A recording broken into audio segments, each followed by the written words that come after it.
Aujourd'hui, parlons d'énergie. Depuis bien longtemps, l'homme essaie d'expliquer les phénomènes qui l'entourent. Et s'il y avait un concept qui expliquerait tous ces phénomènes? Et à cette question, il n'a eu qu'une seule réponse. L'énergie, c'est la capacité de faire un travail. Et elle porte une unité de mesure, le joule. Et elle peut prendre d'ailleurs plusieurs formes autour de nous, justement des particules, des ondes, de l'électricité, de la chaleur, la position d'un objet ou même la vitesse d'un objet. Comme l'a si bien dit Antoine de Lavoisier, rien ne se perd, rien ne se crée, tout se transforme. Cette maxime fonctionne à la fois pour la masse des réactifs et des produits, mais fonctionne aussi pour l'énergie et les différentes formes d'énergie qui existent autour de nous. L'homme a donc réalisé que l'énergie pourrait prendre plusieurs formes, et elle pourra d'ailleurs se transformer à travers différents phénomènes, différents mécanismes. On parle alors de transformation de l'énergie dans ces cas. Donc, aussitôt qu'on a un changement de type d'énergie, il y a nécessairement une transformation de cette énergie. À l'inverse, il peut aussi y avoir des transferts d'énergie, c'est-à-dire des déplacements d'énergie à l'intérieur du milieu. Par exemple, la chaleur peut se transférer d'un élément chauffant jusqu'à un chaudron. L'énergie cinétique, c'est-à-dire la vitesse que porte un objet, peut à la fois se déplacer à même cet objet, mais peut aussi être transférée dans une collision.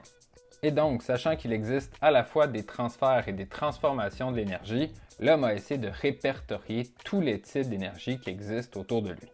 Il est à la conclusion qu'il existe différents types, comme la chaleur qui est l'énergie thermique, l'énergie chimique qui est à l'intérieur des liaisons chimiques des molécules, l'énergie nucléaire qui est à l'intérieur des noyaux des atomes, l'énergie électrique qui se retrouve principalement dans le déplacement d'électrons, soit sous forme d'électricité statique ou encore à l'intérieur d'un courant électrique qui peut être à la fois continu ou alternatif, dans le mouvement des objets, soit dans l'énergie mécanique.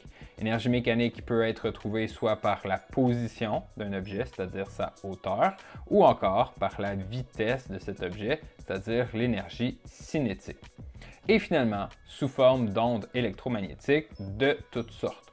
Nécessairement, on a des ondes visibles qui est la lumière, mais on a aussi des ondes qui sont invisibles, comme le son, comme des micro-ondes, comme des rayons X, comme des ultraviolets. Et donc, tout ça fait partie de l'énergie rayonnante.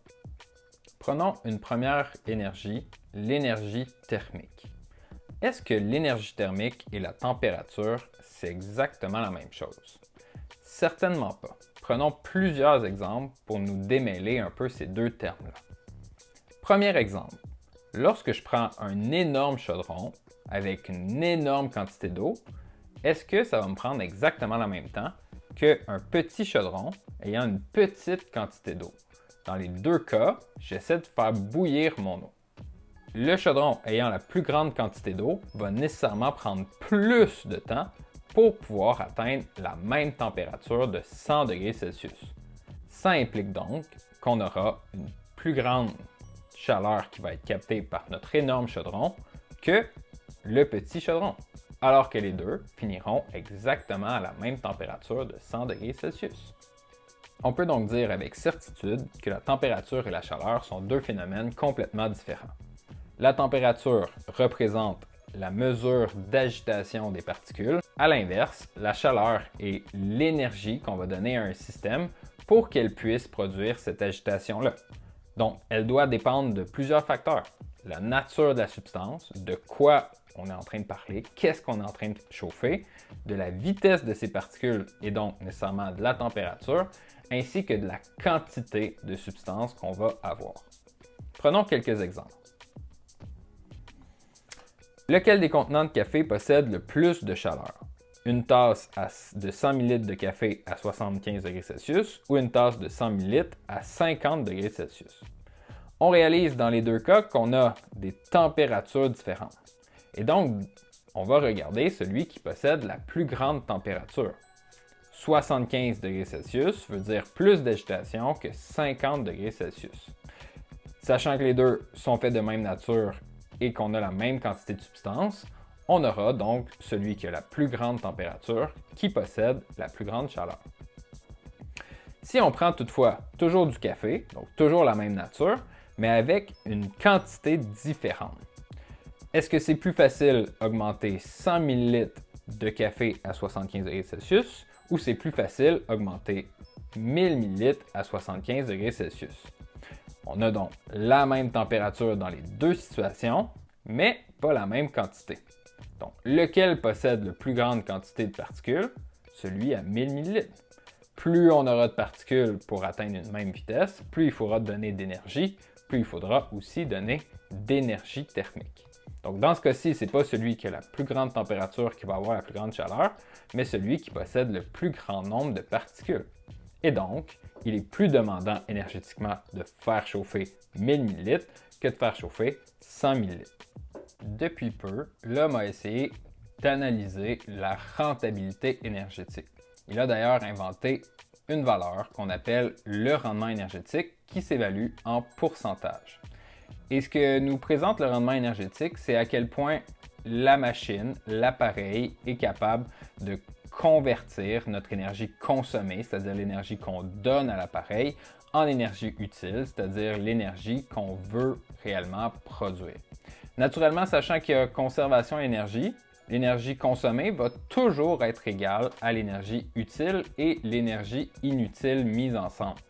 Prenons par exemple le rendement énergétique d'une ampoule. L'ampoule a évolué grandement dans les dernières années.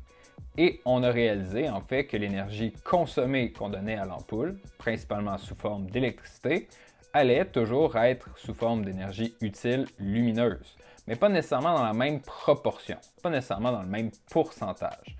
Une ampoule ayant un meilleur rendement énergétique va, pour une même quantité d'énergie consommée, produire davantage d'énergie utile.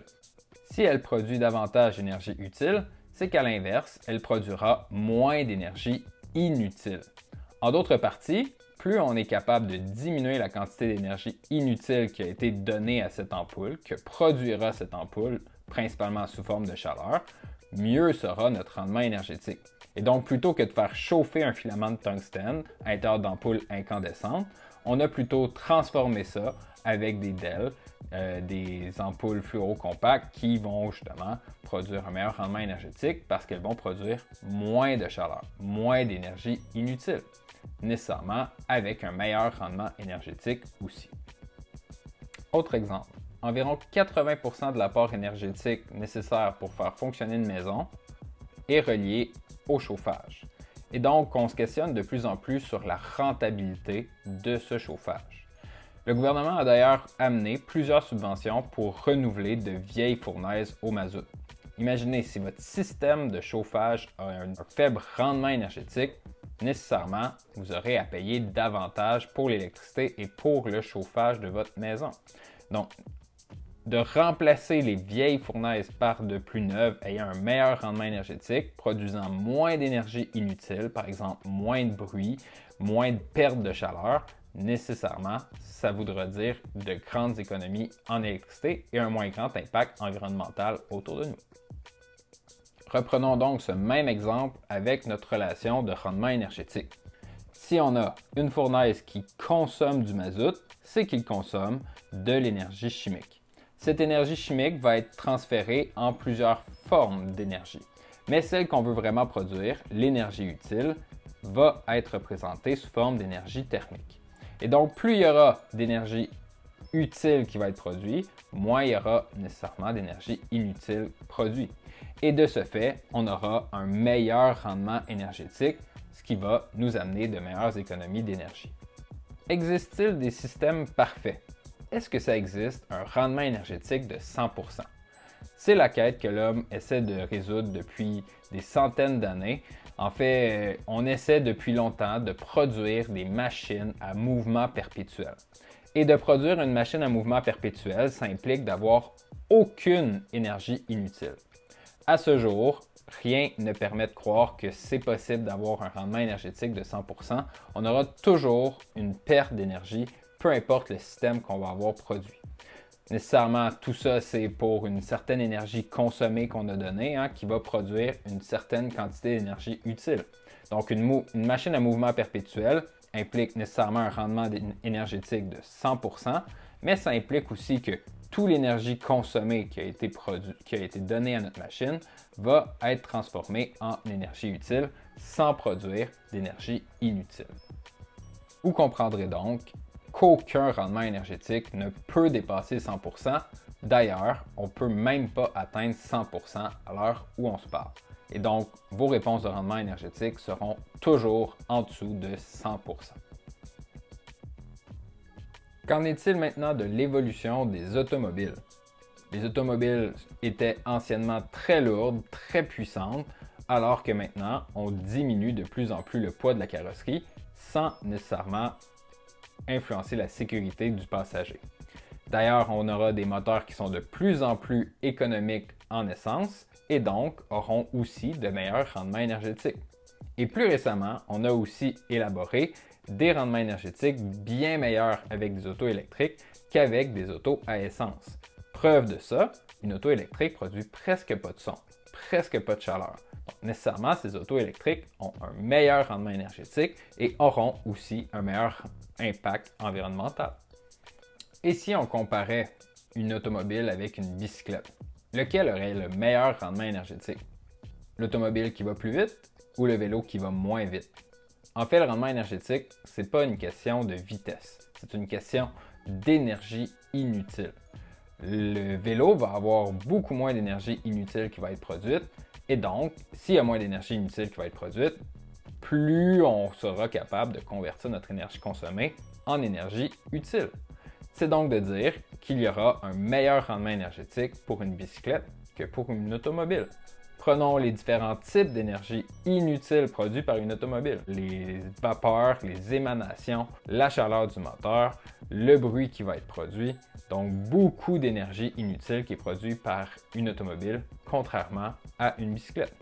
Ce qui nous amène à la réflexion qu'une bicyclette aura aussi un moins grand impact environnemental qu'une automobile.